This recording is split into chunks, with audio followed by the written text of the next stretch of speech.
Sud Radio Conseil de famille. C'est l'heure de retrouver Conseil de famille. Bonsoir Stéphane Moller. Bonsoir Philippe David. Vous êtes associé au sein du cabinet de gestion de patrimoine VIA et vous êtes au centre de la vie patrimoniale de la famille. Ce soir, nous allons parler du mandat de protection future pour soi-même.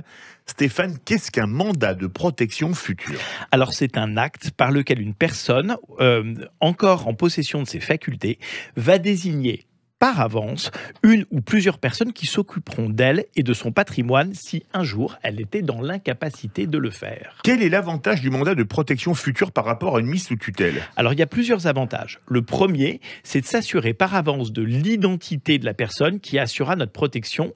Autant être en pleine confiance. La deuxième, c'est la rapidité de mise en œuvre du mandat comparée à une longue procédure de mise sous tutelle.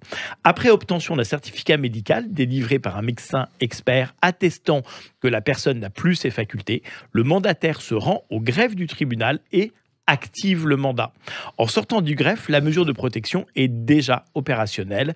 Cela est donc moins pesant pour la personne chargée de la protection.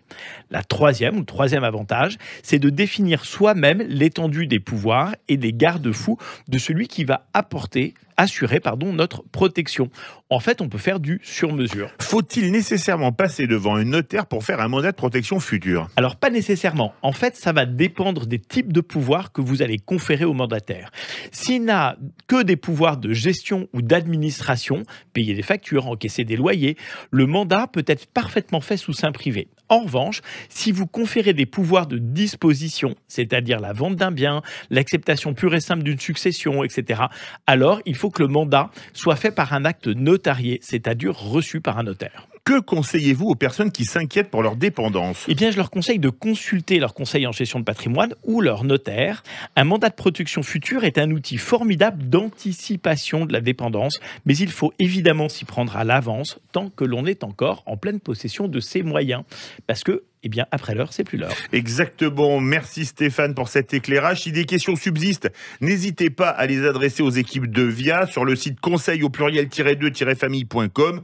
Vous retrouvez le podcast bien évidemment sur sudradio.fr et nous on se retrouve demain Stéphane. À demain. C'était Sud Radio Conseil de famille.